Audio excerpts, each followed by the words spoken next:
जय हिंद दोस्तों। स्वागत है आपका अपने YouTube channel the education era पर।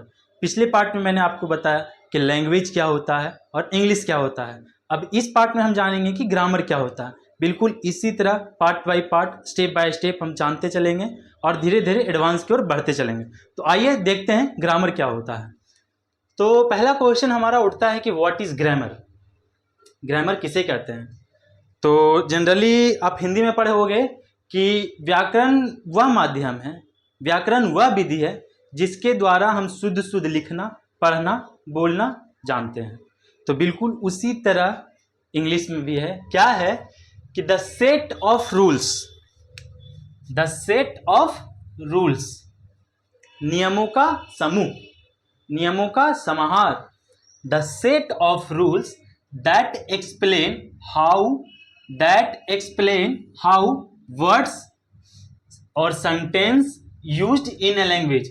द सेट ऑफ रूल्स मतलब रूल्स का वैसा समूह, रूल्स का वैसा सेट जो हमें यह सिखाता है, हमें यह एक्सप्लेन करता है कि वर्ड या फिर सेंटेंस किस तरह किसी लैंग्वेज में used in a language through both writing and speaking. क्या बोले, फिर से देखिए। द सेट ऑफ रूल्स, नियमों का वैसा समूह, नियमों का वैसा सेट जो हमें एक्सप्लेन करता है कि किसी वर्ड को या किसी सेंटेंस को किसी भी लैंग्वेज में कैसे लिखते हैं या बोलते हैं। तो फिर से जानेंगे। The set of rules that explain how words sentence used in a language through both writing and speaking. तो ये तो था ग्रामर। अब बात करेंगे टाइप्स ऑफ ग्रामर की। तो types of grammar mainly 6 types of grammar होते हैं। कहीं कहीं पे आप 10 पढ़ेंगे, कहीं कहीं पे आप 8 पढ़ेंगे। वो जैसा जैसा आपका लेवल अपग्रेड होगा, आप एडवांस की ओर जाओगे, तो वैसा वैसा आपको पार्ट्स देखने को मिलेंगे। जनरली हम यहाँ पे सिर्फ टाइप्स ऑफ ग्रामर जानते हैं। तो पहला टाइप है ट्रेडिशनल ग्रामर, दूसरा टाइप है ट्रांसफॉर्मेशनल ग्रामर, तीसरा टाइप है डिस्क्रिप्टिव ग्रामर, चौथा टाइप है परस्क्रिप्टिव ग्रामर, पांचवा टाइप है जनरेटिव ग्रामर और छठा टाइप है हिस्टोरिकल ग्रामर। ये 6 प्रकार के ग्रामर होते हैं जो हमें पढ़ने को मिलते हैं। और ये बहुत सारे प्रकार हैं, अलग अलग बुक्स में, अलग अलग किताबों में अलग अलग प्रकार के ग्रामर हैं। किसी में 10 है, किसी में 8 है।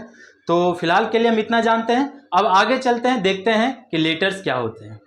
चलिए देखते हैं लेटर किसे कहते हैं। तो सबसे पहले हम लेटर के बारे में जानेंगे। लेटर क्यों जानेंगे? क्योंकि लेटर ही एक ऐसा चीज़ है व्याकरण में या फिर किसी लैंग्वेज में जो आपको बिल्कुल बेसिक चीज़ है, मतलब कि जो बिल्कुल उस लैंग्वेज का बहुत ही बेसिक चीज़ है। इसका डिफिनेशन भी उसी तरह का है। क्या है व्हाट इज लेटर, मतलब लेटर क्या है? तो हम जानेंगे कि a letter is the smallest unit of language. Letter क्या है? किसी भी लैंग्वेज का लेटर क्या है? The smallest unit, the smallest unit of language is called letter. ऐसा क्यों है? क्योंकि आप हिंदी व्याकरण में पढ़े होंगे, लेटर मतलब वर्ड, हिंदी में उसको वर्ण बोलेंगे और यहाँ पे लेटर बोलेंगे। और वर्ण का आपने परिभाषा पढ़ा था कि वर्ण उस मूल ध्वनि को कहते हैं, मतलब उस रूट साउंड, बहुत ही छोटा, जिसका कोई खंड या टुकड़ा नहीं किया जा सकता। तो उसी प्रकार यहाँ भी है कि a letter is the smallest unit of language. इसका इससे छोटा लैंग्वेज में कुछ और नहीं होता है। तो जैसे क्या है इसका एग्जाम्पल? तो एग्जाम्पल देखिए, A B C D E etcetera. तो अब आप बताइए कि ए बी सी डी से भी कोई छोटा चीज आपने देखा है क्या लैंग्वेज? नहीं सर, बिल्कुल नहीं देखा है। तो इसीलिए कहा जाता है कि लेटर जो है किसी भी लैंग्वेज का सबसे स्मॉलेस्ट यूनिट है। ठीक है। अब पढ़ेंगे अल्फ़ाबेट। वर्ण हमने पढ़ा, अब पढ़ेंगे वर्णमाला मतलब अल्फ़ाबेट। तो अल्फ़ाबेट किसे कहते हैं ये देखिए। N alphabet is the collection of all the letters, the collection of all the letters. Alphabet क्या है? सभी लेटर्स का कलेक्शन है, सभी लेटर्स का कलेक्शन है। An alphabet is the collection of all the letters in any language. किसी भी भाषा में सभी लेटर्स का जो कलेक्शन है उसको क्या कहेंगे? अल्फाबेट।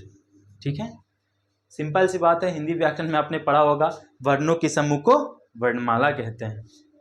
ठीक है, तो यहाँ पे दिया गया है कि there are 2 types of alphabet. कितने प्रकार हैं? 2 प्रकार हैं। कौन कौन? एक है वोवेल और एक है कॉन्सोनेंट।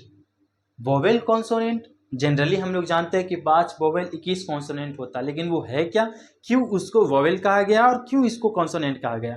तो देखिए, वोवेल का अर्थ होता है स्वर, मतलब वैसा लेटर जो डायरेक्टली फ्रॉम वोकल, जो कंठ के द्वारा, हमारे कंठ के द्वारा डायरेक्ट उच्चारण उसका होता हो, उसका प्रोनाउंसिएशन हमारे कंठ के द्वारा डायरेक्ट होता हो बिना किसी रुकावट का।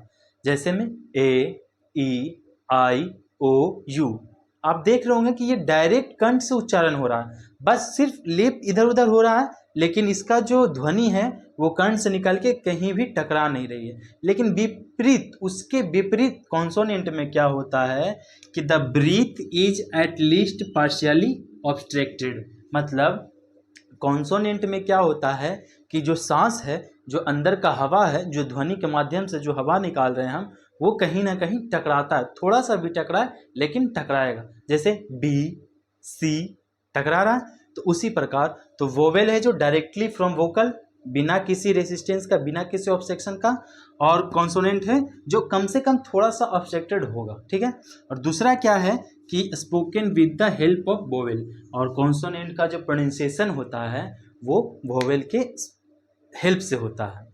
तो अभी तक आपने इतना सीखा, तो कैसा लगा आपको मेरा क्लास? कमेंट करके ज़रूर बताइए और सब्सक्राइब कीजिए, बेल आइकन का बटन ज़रूर दबाइए, साथ ही साथ लाइक करते जाइए और शेयर कीजिए उन लोगों को जो इंग्लिश बिल्कुल बेसिक से सीखना चाहते हैं, जो सच में इसके ज़रूरतमंद हैं, जिन्हें इस चीज़ की ज़रूरत है, उन लोगों को शेयर कीजिए।